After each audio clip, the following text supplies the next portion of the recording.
vou passar logo, imediatamente em seguida, para a próxima apresentação, que é por parte do arquiteto Rui Losa, portanto, arquiteto, consultor e especialista nas temáticas do ordenamento do território, com também grande ligação a um outro centro histórico, neste caso o Centro Histórico do Porto, mas também com uma forte ligação com o Douro, atendendo a que esteve na equipa, creio que dirigiu a equipa que elaborou o PROZED, o Plano Regional de Ordenamento do Território da zona envolvente do Douro.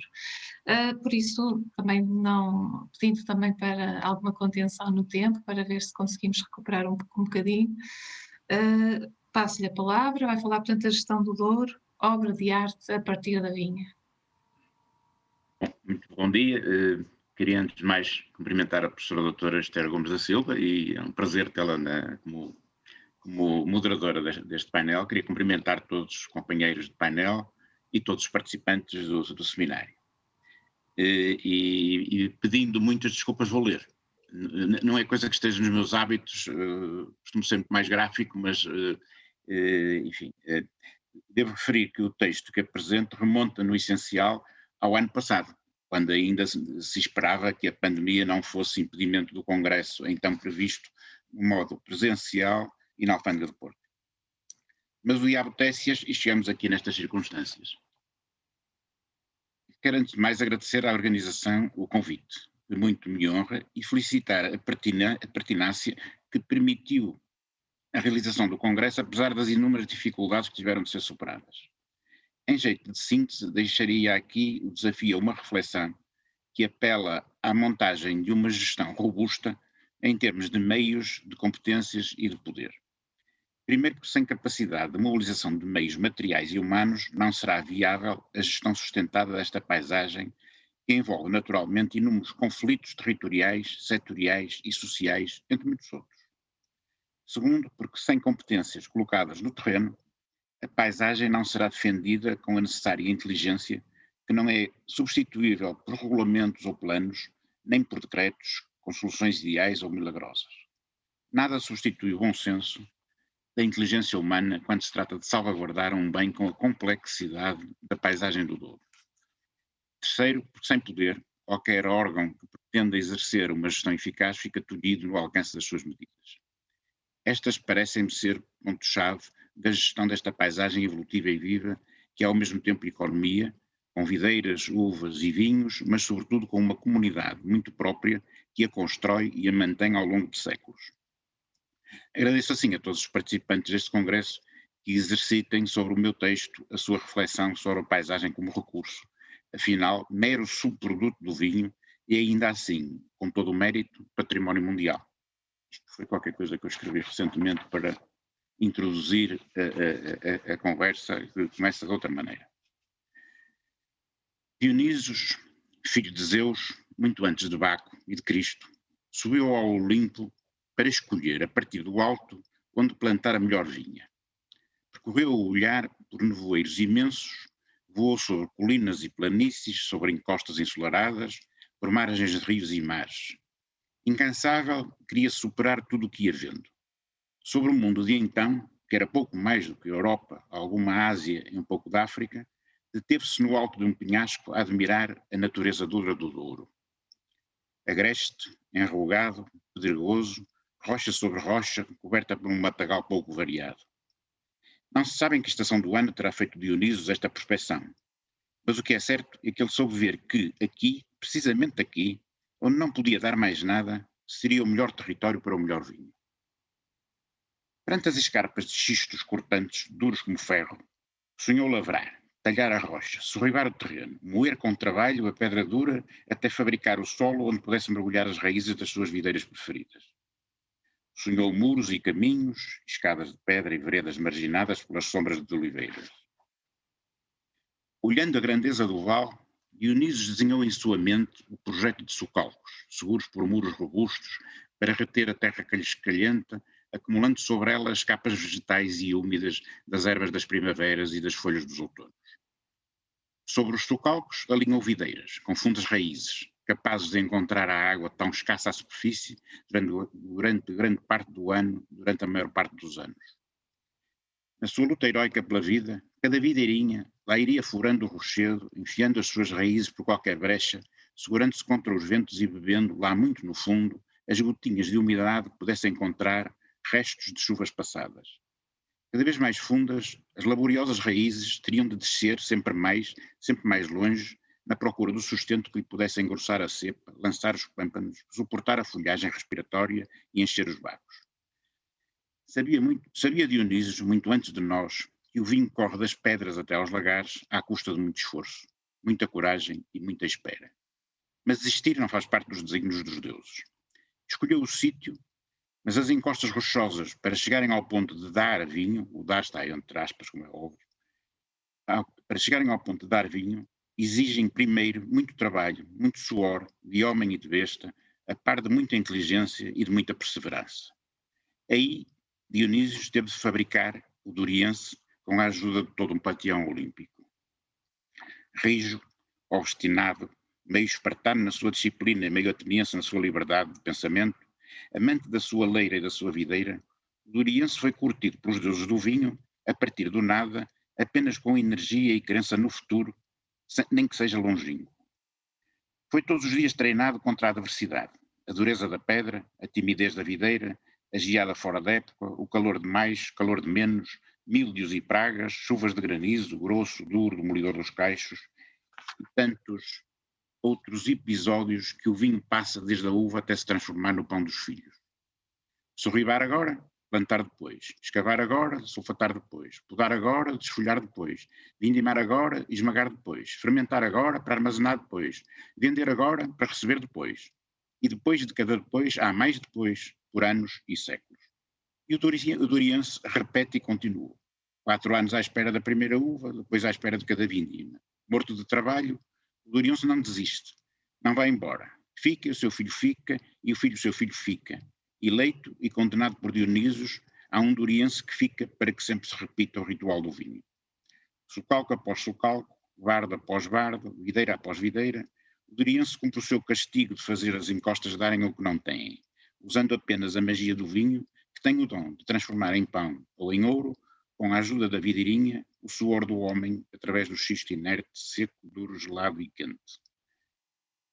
Trabalho ao que não acaba na lide desta terra, neste vale tão encaixado entre serras, para ser possível cuidar da vinha com um resultado, mesmo nos melhores dias, nunca paga a dureza de quem luta toda a vida contra a incerteza de cada colheita.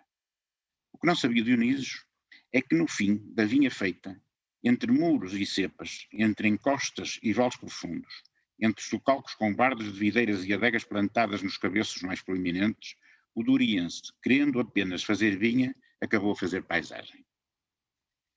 Artista do vinho, sabedor da escava e do sulfato, experiente da vindima e do lagar, só por acaso é que o Doriense se apercebe que afinal é artista, compositor de uma sinfonia de cordas, de metais, de percussões e até de coros que encanta tanto como o vinho que lhe dá razão de ser. Uma sinfonia pintada, em que cada videira, cada folha e cada cacho é apenas uma pequena pincelada dessa obra maior que é a paisagem impressionista do Alto Douro. No dia a dia de escravatar o mundo para pôr pão na mesa, o Doriense foi pintando, com enxada, uma nota aqui, outra acolá, com as cores do outono e da primavera, com os tons do inverno e do verão, e o resultado deu em património de toda a humanidade. É o carinho que as mãos põem em cada videira, em cada bardo, em cada socalco, através de encostas inteiras, que molda a escultura, de escala cósmica, que é a paisagem do Douro vinheteiro, que ultrapassou tudo o que o próprio Dionísio poderia ter sonhado. Ninguém planta uma vinha para produzir paisagem. Quem planta as vinhas, quem as planta agora e quem as plantará sempre, apenas quer produzir uvas para produzir vinho, e a paisagem não é mais do que o feliz resultado da obra de arte de boa arrumação das coisas no território. As curvas de nível mandam nos muros de suporte, nos socalcos e nos patamares. O xisto do local manda na textura, na forma e na gramática construtiva dos muros. O pequeno cabeço do festo determina o sítio certo para a casa e para a adega. As terras e gorduras locais determinam a cor das caiações em muros e construções. As linhas de água, ainda que temporárias, marcam o território com alguns alinhamentos de vegetação diferenciadora. As oliveiras, tão necessárias para a produção de sombras, de combustível, em outros tempos, e de alimento, trazem às bordaduras das vinhas um colorido diferente do das parreiras. O douriense, por experiência própria, de geração em geração, foi aprendendo a interpretar este território tão complexo, olhando o sol, a altitude, a natureza da rocha-solo, o declive de cada encosta, a viabilidade dos acessos às vinhas e às adegas. Acrescentando videiras, foi acrescentando e enriquecendo a paisagem, bem de todos, oferecida ao mundo, guardando para si apenas as uvas, as alegrias e as desgraças dos vinhos. E assim se foi pintando o Douro com as cores de cada casta, com a luz de cada encosta, com as sombras de cada hora do dia e de cada hora do dia e de cada dia do ano. Do negro das vides ao dourado das rochas, do verde das folhas de primavera ao verão, aos coloridos deslumbrantes do outono, com as cores dos caixos, com as cores das quintas e dos oásis de horta e jardim que pontuam quase milimetricamente alguma veiga estreita entre as vinhas que aproveitam tudo. E o grande pintor e o grande maestro desta paisagem é apenas um douriense que quer só ganhar a vida fazendo vinho neste fim do mundo, porque aqui não há mais nada que se faça que possa valer a pena. Pouco mais os deuses lhe dão. Uns figos, que vinham entre as pedras de algum muro, umas amêndoas mais lá para cima, umas cerejas mais lá para baixo, laranjas também pintam por vezes, com um verde diferente, com pintas amarelas, as oliveiras pacíficas que fazem algumas procissões ao longo dos caminhos e bordaduras. Aqui e ali, uma grande árvore, mais ou menos exótica, que um douriense do mundo trouxe da China ou do Brasil, acompanhada de castanheiros e carvalhos. A fabricar vinhos brancos, tintos do Porto, desde a cota do rio até ao dobrar do lombo das encostas, em cada altitude foi sendo pintada a tela com a paleta diversa, rica, evolutiva e viva, todos os dias diferente. Mas a paisagem morreria de secas e enxurradas, de filoxérias e mildos de abandono, de mortórios e infestação de estevas, com os muros derrubados pelas intempéries, se o vinho não correr, desde os lagares até aos copos de quem houver. O oriense conhece os seus xistos e as suas cepas, sabe fazer as suas uvas e com elas sabe fazer bem os seus vinhos, mas depende, e com ele toda a paisagem criada, do negócio, Douro abaixo, até Gaia, e daí para todo o mundo, primeiro de pipas, depois de garrafas, antes de barco, depois de todos os meios de transporte que se acrescentaram. O vinho do Douro depende tanto do transporte que o douriense criou um ramo da sua especialização de força, engenho e coragem, que foi o arqueiro do Douro.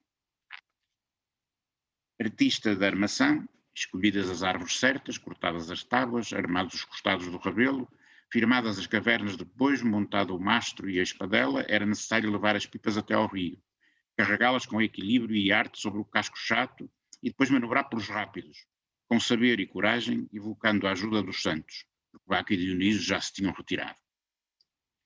Vemos agora que a gestão da paisagem do Douro depende da vinha, do comércio do vinho e do suor do oriense. Em tempos mais difíceis, com lucidez, inteligência e amor ao futuro, também viu isso o Marquês, que foi ao testamento do filho de Zeus e registou para o nosso reino a demarcação que plantou compostos numerados de granito, a mais antiga região vitícola do mundo, e com isso o douriense ganhou uma marca, um nome de prestígio planetário que confere valor ao fruto do seu trabalho duro e continuado. E assim se foi salvando e alargando a paisagem. Parava a vinha onde parava a via. Sem barco, o vinho não podia sair para o seu mercado e só depois de rebentar com o caixão da valeira, as vinhas se puderam estender para montante, para terras mais quentes, ainda mais secas, com uvas doces como só os deuses podem oferecer. E o douriense foi acrescentando paisagem até ao desfiladeiro vertical da fronteira e a humanidade foi ganhando, a cada nova curva do rio, mais e mais vinhas, quintas e vinhos. E o vinho foi tanto que ficaram pequenos rebelos e foi aberta a via férrea. Agora junto à margem dos lagos, antes sobreposta às gargantas dos rápidos, saltando os afluentes com pontes elegantes e furando aqui e ali os promontórios com túneis engenhosos que emprestam à paisagem a ocultação temporária dos comboios que se escondem no buraco para logo a seguir surgirem sobre a linha, refletidos nas águas tranquilas. E o Douro foi construindo, sobre a economia da vinha e do vinho, a diversidade de cores e de sons que acompanham a vida do barqueiro, do ferroviário, do camionista, carrega e transporta o sumo daquelas videiras que subiu da raiz à uva, da uva ao lagar, do lagar à adega, e daí por rio ou por terra, agora mais por terra, até às caves onde envelhece e ganha a totalidade dos seus paladares, para depois seguir por mar, por estrada, por ar, até alguém que paga para poder chegar a beber a obra-prima que tantos trabalhos teve de passar antes de chegar a Londres, Nova Iorque, Paris ou Rio de Janeiro.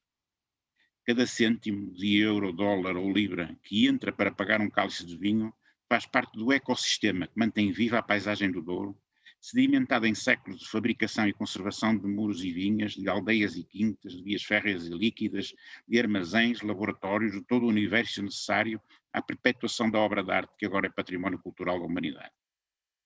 Gerir esta paisagem depende, assim, e antes de mais, do ciclo do vinho. Necessário é, acima de tudo, garantir a sustentabilidade da procura, agora global, cuidando de encontrar escoamento que garanta a justa retribuição de tão larga e complexa cadeia de produção exigente de esforço, dedicação, saber, pertinácia e visão. Falhasse tragicamente o vingar das uvas ou o vingar das vendas, e não tardaria a perda de hectares desta paisagem que os deuses do Olimpo não quiseram construir sozinhos. Este será o grande desafio da salvaguarda e valorização deste bem do património mundial. Depois, dentro deste largo desígnio, há que pugnar pelo fazer bem. Fazer bem todas as artes da vinha para que resulte continuada a obra-prima da paisagem. Fazer bem os novos patamares e socalcos ou a reparação de anteriores, que já peçam novas vidas porque o tempo passa e o tempo que passa deixa marcas na obra coletiva, evolutiva e viva.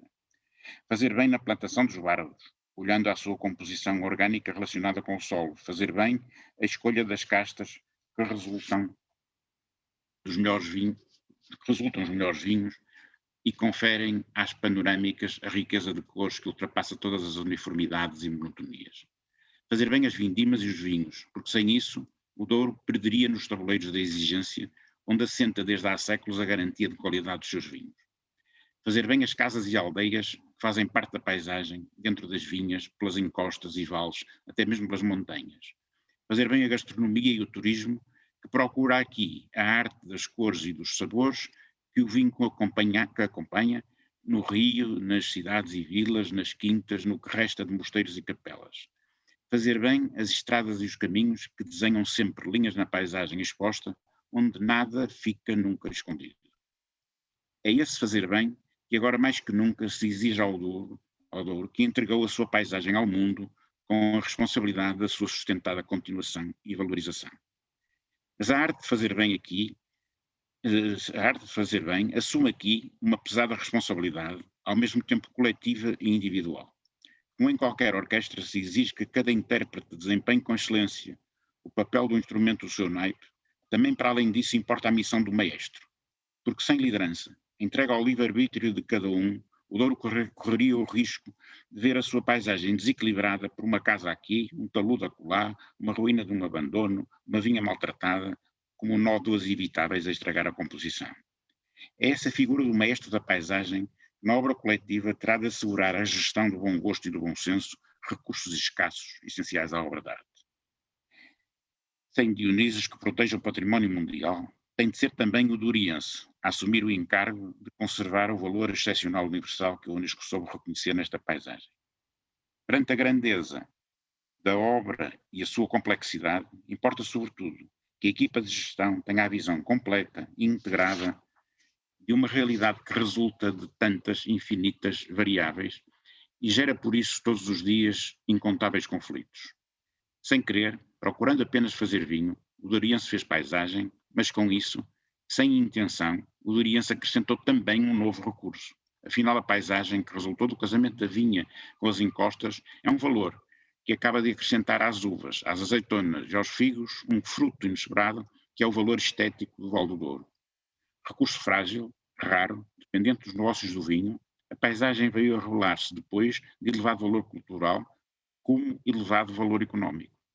Hoje a paisagem constitui para o Douro uma possibilidade de vida que dá ao douriense alternativas à enxada, ao sulfato e à vindima, sempre na condição de que alguém tem de continuar a fazer a vinha e o vinho. A paisagem como recurso, complementar dos vinhos, diversificadora da economia, ampliada pela gastronomia, pelo património arquitetónico, atrai à região novas gentes e novas atividades, como passear de barco no rio, visitar as quintas e lagares, provar vinhos nas adegas, visitar museus. São novas frentes de trabalho que Dionísios nunca imaginou e o duriense desconhecia há 20 anos.